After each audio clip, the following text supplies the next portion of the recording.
All right, chapter 3. Oh, another one of my favorites. We're really moving in deep on emotions. By now, you have seen, heard, felt a lot of information about emotions. And yes, you can talk about emotions in the workplace. It's not taboo. It's not something that we've siloed off. What I'm loving about where we are in the world, and I mean this with the deepest of empathy, knowing that we're still dealing with pandemic stuff as I'm recording this with COVID. But what I do love about where we are as a world now is the lines have gotten a little bit blurred. Who we are as human beings is showing up more. We're working from home. We're on Zoom. We're doing so many meetings. I actually had a meeting with a client not too long ago, just a couple of weeks ago, with their 2-year-old on the floor playing next to him, which we would have never seen if we were back in the what we call pre-COVID lifestyle, I guess is the language we're using. And so emotions, who we are, how our homes look, showing up and not being our quote unquote perfect selves and having life happen around us, kids, dogs, cats, trucks driving by, whatever it is, I love.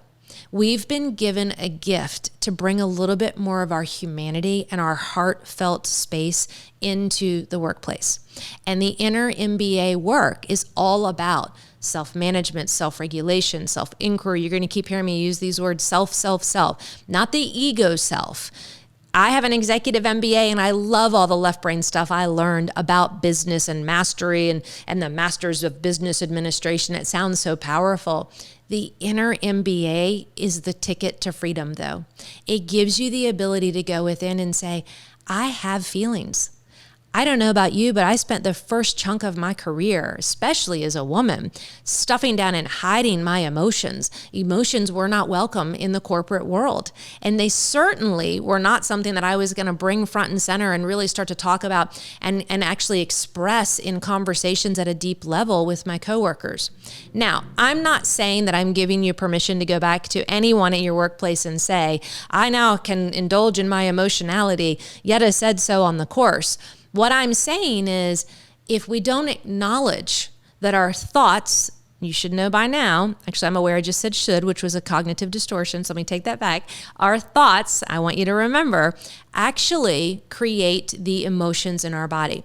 Emotions, do you remember? How does this apply in the workplace? Thoughts are mental units of energy that then go into motion and connect to all the cells in the body through neuropeptides. So your emotional state is an outward representation of your mindset, of your thinking. So what does that mean in the workplace? When you notice people are in an emotional state, especially on that downward spiral on the negative side of the emotional guidance scale that you learned about, it's not a time to attack them. It's not a time to push them further away. It's actually a time to offer care, concern, and compassion. That's what a compassionate leader looks like and does and says. Hey, I'm picking up that maybe you're suffering a little bit or you're having some negative thoughts maybe, or do you want to talk about that? Do you want to work through it? Maybe they say yes, maybe they say no.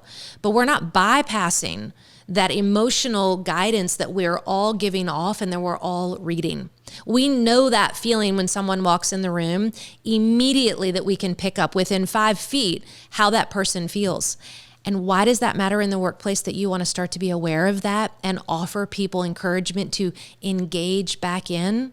Because their energy and their emotions impact the culture of the larger culture of your company. And so we don't want to ostracize. Some people will I say that people coach themselves up or out of organizations, and that's a natural process. But the emotional space that's created is the unspoken, unseen energy that people either are drawn to or pull themselves away from.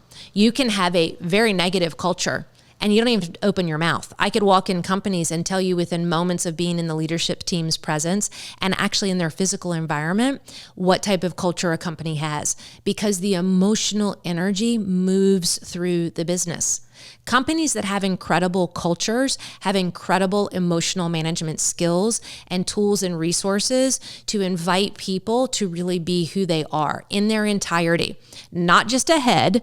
The whole being, the body and the mind are all able to thrive in a culture that really addresses and talks about emotion in a positive way.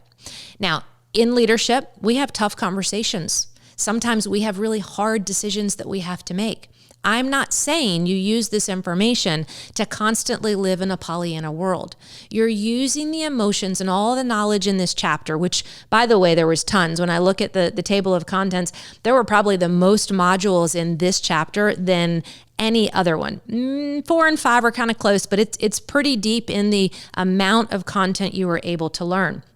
So whatever you want to go back and pick up from that, what I want you to know is just get better at understanding what emotions are in yourself and in other people. They have power. And in the workplace, yes, they dictate culture. Yes, they dictate how people are going to show up and be productive and engage and learn together. There are also cues for you to understand how to just be more human. We're all doing the best we can with the level of awareness we're at. I feel like I'm going to say that on every single video. But it's important to know your workplace is literally a family unit. When people show up, most of them probably spend more time with you than they do with their own family and friends on their off time. Now, I know that we've been in a little bit of a digital virtual world and we're working from home, so there's a little bit of disconnect, but you're still part of a culture. And so as we're coming back into work and we're learning all of this, the emotional aspect of who you are as a human being does matter, and it does impact and affect your leadership and your ability to perform your job and show up and be a part of a team and a company at large. So the tools in this chapter really are, remember, you get to go back to these at will as many times as you want. So you can remind yourself, but don't forget, you can remind each other of where somebody might want to go back and revisit. And on our live coaching calls, I will absolutely guide you back and remind you where you might want to go revisit. It's a lot of information to learn. We're doing it, as I mentioned, one module at a time. However, I don't expect you to master all of this in one pass. That's why we've spread this out over 9 months. And you'll also have continuing access to this information so that you have a lifeline to know what really speaks to me, what am I needing right now. But as you grow and evolve and become more aware of your emotional state and how it's actually coming from your thinking process, you'll come back and pick up different pieces over time and learn from them in different ways and relearn from them. This is an ongoing practice. Your inner MBA is all about your inner landscape. It's vast, it's unlimited. There's so much potential there. So you don't have to know all of this at once. When we get into this, just remind yourself you can go back whenever you want.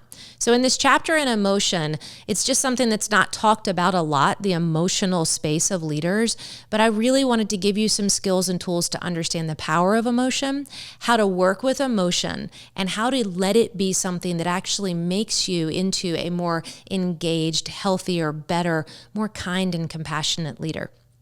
This is the end of chapter 3. We're going to be moving now into chapter 4, and I'll be wrapping up over there telling you all about the biology of belief systems and what that means and looks like in the workplace. So I'll see you there.